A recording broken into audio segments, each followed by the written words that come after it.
Hello friends, very good morning to all of you. मैं आप लोगों के लिए फायर हिम चैप्टर से 16 मोस्ट इंपॉर्टेंट ऑब्जेक्टिव क्वेश्चंस लेकर के आया हूं, जो कि आप लोगों को पढ़ना है और इसमें से आप लोग अपने आंसर को चूज करेंगे और मैच करेंगे कि आपका कितना स्कोर आता है। तो फर्स्ट क्वेश्चन आपके पास यहाँ पर है कि the fire hymn is written by, जो फायर हिम है वो किसके द्वारा लिखा गया है। आपके पास ऑप्शंस हैं, फर्स्ट में है Walt Whitman, second Keki N Daruwalla, C W H Auden, D है कमला दास। तो आपका जो करेक्ट आंसर है वो हो जाएगा बी, केकीएन दारूवाला। फायर हिम जो है वो आग की जो स्तुति है वो हमारा केकीएन दारूवाला के द्वारा लिखा हुआ है। नेक्स्ट क्वेश्चन नंबर 2 को हम लोग देखते हैं फ्रेंड्स, क्या है।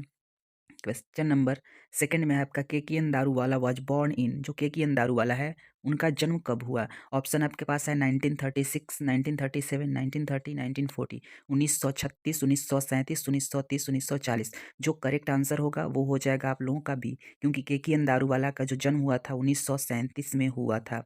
याद रखेंगे फ्रेंड्स, आपके पास ऑप्शंस हैं, आपका 1937 कन्फ्यूज नहीं होना है। नेक्स्ट क्वेश्चन नंबर थर्ड को हम लोग देखते हैं। थर्ड में क्या है, the poem fire hymn is about, जो पोएम फायर हिम है वो क्या के बारे में है। इज अबाउट अ, वायलेंस है, ह्यूमन सोसाइटी है, वॉर है, बर्निंग घाट है। वायलेंस का मतलब होता है वायलेंस का मतलब होता है हिंसा, नॉन वायलेंस का मतलब होता है अहिंसा, ह्यूमन सोसाइटी का मतलब होता है मानव का समाज, मानवीय समाज, वॉर का मतलब होता है युद्ध, बर्निंग घाट का मतलब होता है जलता घाट। तो यहाँ पर देख लेंगे कि जो फायर हिम कविता है, जो पोयम है, जिसमें केकीएन दारूवाला ने एक बर्निंग घाट मतलब एक जलते हुए घाट के बारे में कहा है, तो यह फायर हिम जो है यह जलते घाट के बारे में है। तो क्वेश्चन नंबर फोर्थ की तरफ हम लोग बढ़ते हैं। क्या है फोर्थ में, फोर्थ में है कि the speaker the speaker belongs to religion, जो आपके स्पीकर हैं मतलब कि जो फायर हिम को लिखने वाले हैं उनका नाम है केकीएन दारूवाला। और केकीएन दारूवाला किस धर्म से, किस रिलीजन से बिलोंग करते हैं, उनका धर्म क्या है केकीएन दारूवाला का। तो आप लोग अगर कविता को पढ़े हैं, इसके समरी को पढ़े हैं, तो देख लीजिए और आंसर दीजिए कि आपका करेक्ट आंसर क्या है। हिंदू हैं, मुस्लिम हैं, सिख हैं, जोरोस्ट्रियन है। तो यहाँ पर ना तो वो हिंदू है, ना मुस्लिम है, ना सिख हैं, तो वो है एक जोरोस्ट्रियन, मतलब करेक्ट आंसर आपका डी हो जाएगा। मतलब जोरोस्ट्रियन जो है यह एक धर्म होता है, पारसी में होते हैं ये लोग। नेक्स्ट क्वेश्चन नंबर फिफ्थ को हम लोग देखते हैं। फिफ्थ में क्या कहता है, the poem describes the scene of a fire place, right, burning ghat, house under fire. यहाँ पर कहता है कि जो कविता है वो किस सीन को डिस्क्राइब करता है, किस सीन के बारे में व्याख्या करता है। ऑप्शन आपके पास है फायर प्लेस, एक आग वाले जगह, एक राइट मीन्स दंगा होता है, RIOT, बर्निंग घाट मतलब जलता घाट, हाउस अंडर फायर एक ऐसा घर जिसमें आग लगी हो। तो नहीं, आपका जो करेक्ट आंसर है वो सी है, क्योंकि जो कवि हैं वो बर्निंग घाट के बारे में एक डिस्क्राइब करते हैं, वो जलते हुए घाट के बारे में डिस्क्राइब करते हैं फ्रेंड्स। तो नेक्स्ट क्वेश्चन नंबर हम लोग देखते हैं सिक्स्थ को। सिक्स्थ क्या कहता है, यहाँ पर सिक्स्थ में है साहित्य एकेडमी। यहाँ पर जो Sahitya Akademi award was given to Keki N Daruwalla in, Keki N Daruwalla को एक जो साहित्य एकेडमी अवार्ड होता है वो दिया गया था केकीएन दारूवाला को। तो वो किस साल में दिया गया था। तो ऑप्शन आपके पास है 1975, 1974, 1984, 1978। करेक्ट आंसर आपका फ्रेंड्स सी होगा। 1984 में केकीएन दारूवाला को साहित्य एकेडमी अवार्ड दिया गया था, साहित्य अकेडमी पुरस्कार जिसको आप कहते हैं, तो केकीएन दारूवाला को दिया गया था 1984 में। करेक्ट आंसर सी हो जाएगा। क्वेश्चन नंबर सेवेंथ की तरफ हम लोग बढ़ते हैं फ्रेंड्स। सेवेंथ में क्या कहता है, Keki N Daruwalla is well known writer of a, जो केकीएन दारूवाला हैं, वो वेल नॉन राइटर है, बहुत ही ज़्यादा जाने पहचाने राइटर हैं। क्या के बारे में है, तो पोएट्री के बारे में है, नॉवेल के बारे में है, शॉर्ट स्टोरीज के बारे में, कॉमिक्स के बारे में है। तो आप लोगों की नॉलेज के लिए याद रखेंगे, ना तो पोएट्री है, नॉवेल है, कॉमिक्स है, तो यह शॉर्ट स्टोरीज के सी मतलब करेक्ट आंसर हो जाएगा। केकीएन दारूवाला छोटे छोटे कहानियों को लिखते थे और इसी के नाम से वो जाने जाते हैं, तो सी करेक्ट आंसर हो जाएगा फ्रेंड्स। अब हम लोग क्वेश्चन नंबर एट्थ को देखते हैं कि एट्थ में क्या है। यहाँ कहता है the term Zoroastrian in Fire Hymn stands for. यहाँ पर कहता है कि जो टर्म जोरोस्ट्रियन है वो फायरहिम कविता में उस क्या के लिए उपयोग में आता है, क्या के लिए प्रयुक्त है, इसका मतलब क्या होता है। तो ये पारसी के लिए है, हिंदू के लिए है, मुस्लिम के लिए है, क्रिश्चियन के लिए है। तो एग्जैक्टली यहाँ पर जो करेक्ट आंसर होगा वो ए होगा, पारसी। पारसी होगा। जोरोस्ट्रियन जो यहाँ पर वर्ड यूज हुआ है, जो टर्म जोरोस्ट्रियन यूज हुआ है, वो पारसी के लिए यूज हुआ है फायर हिम में। अब यहाँ पर जो पारसी है फ्रेंड्स, ये क्यों है? तो सबसे पहले समझेंगे कि जो केकेएन दारूवाला थे वो एक पारसी थे, इसलिए यहाँ पर आंसर आपका ए होगा। क्वेश्चन नंबर 9th की तरफ हम लोग चलते हैं। क्या कहता है 9th में? देखेंगे यहाँ पर है the nearest tower of silence according to the poem fire hymn was 3000 mile, 2000 mile, 1000 mile, none of this. यहाँ कहता है क्या कि जो कविता फायरहाइम है उसके अनुसार जो टावर ऑफ साइलेंस है वो सबसे जो नज़दीकी टावर ऑफ साइलेंस था वो कितना दूर था। मतलब यहाँ कहना ये है कि जब फायरहिम के राइटर केकेएन दारूवाला जब इंडिया में रहते थे तब वो अपने लड़के को, अपने बच्चे को 25 साल पहले आग को सुपुर्द किए थे, आग में जलाए थे। उस वक्त वो टावर ऑफ साइलेंस में नहीं जा सके थे। टावर ऑफ साइलेंस एक ऐसी जगह है जहाँ पर पारसी लोग जो होते हैं अपने बच्चे को, मतलब कि डेड बॉडी को जलाते हैं। उसी प्रकार से केकेएन दारूवाला अपने बच्चे को जलाने के लिए टावर ऑफ साइलेंस नहीं गए थे, क्योंकि वो 1000 मील दूर था। इसकी वजह से वो नहीं जा पाए थे।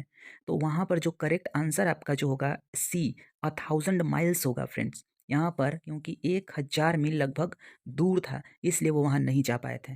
तो क्वेश्चन नंबर हम लोग 10th की तरफ चलते हैं फ्रेंड्स। 10th में क्या कहता है आपका? The speaker in the poem, the speaker in the poem Fire Hymn swears. यहाँ पर कहता है कि जो स्पीकर हैं केकेएन दारूवाला हैं वो फायरहिम में कितनी बार कसम खाते हैं, स्वेयर्स कितनी बार करते हैं। तो यहाँ पर आपके पास जो ऑप्शन है वंस है, थ्राइस है, फोर्थ है, ट्विस्ट है। तो यहाँ पर करेक्ट आंसर आपका डी हो जाएगा फ्रेंड्स। मतलब कि वो दो बार कसम खाते हैं फायरहिम में। वंस मीन्स एक बार, थ्राइस मीन्स 3 बार, फोर्थ मीन्स 4 बार, एटवाइस मीन्स 2 टाइम्स। तो नेक्स्ट क्वेश्चन नंबर 11th की तरफ हम लोग देख बढ़ते हैं फ्रेंड्स। क्या कहता है 11th में, क्या है क्वेश्चन आपका? तो देखेंगे 11th क्या कहता है। Who has composed the poem Fire Hymn? Walt Whitman, Keki N Daruwalla, W H. Auden, Kamala Das. आपका करेक्ट आंसर बी होगा फ्रेंड्स, केकेएन दारूवाला। आप लोगों को पहले से पता होगा इसका आंसर। नेक्स्ट क्वेश्चन नंबर हम लोग 12th की तरफ चलते हैं। 12th में क्या कहता है? KKN Daruwalla, KKN Daruwalla received साहित्य academy award in. KKN Daruwalla जो साहित्य अकेडमी अवार्ड प्राप्त किए थे वो किस वर्ष प्राप्त किए थे? ये क्वेश्चन रिपीटेड है फ्रेंड्स। यहाँ पर आपका करेक्ट आंसर 1984 बी हो जाएगा, क्योंकि 1984 में उनको, केकेएन दारूवाला को साहित्य अकेडमी अवार्ड दिया गया था। क्वेश्चन नंबर हम लोग 13th की तरफ चलते हैं फ्रेंड्स। 13th में क्या है? दारूवाला, यहाँ पर है Daruwalla has been a well known poet as well as a. जो दारूवाला थे वो एक कवि के साथ, वो एक कवि थे, बहुत ही वेल नोन कवि थे, और साथ में वो एक स्टोरी राइटर थे, नॉवलिस्ट थे, ड्रामेटिस्ट थे, या नन ऑफ दिस। तो करेक्ट आंसर ए हो जाएगा फ्रेंड्स, क्योंकि वो शॉर्ट स्टोरी राइटर के साथ साथ एक पोएट के नाम से भी जाने जाते थे। तो केकेएन दारूवाला में ये दोनों गुण थे, मतलब कि वो पोएम भी लिखते थे एंड शॉर्ट स्टोरी भी लिखते थे। नेक्स्ट क्वेश्चन नंबर 14 की तरफ हम लोग चलते हैं। 14th क्वेश्चन को हम लोग देखते हैं फ्रेंड्स। क्या कह रहा है 14th में? 14th आपका जो क्वेश्चन है वो कहता है कि the theme of Daruwalla's poetry consist. यहाँ पर कहते हैं कि जो दारूवाला है, केकेएन दारूवाला है, उनके कविता जो है वो कंसिस्ट करता है, किस थीम को कंसिस्ट करता है, उनके जो पोएट्री में जो चीज़ है उसका थीम क्या है?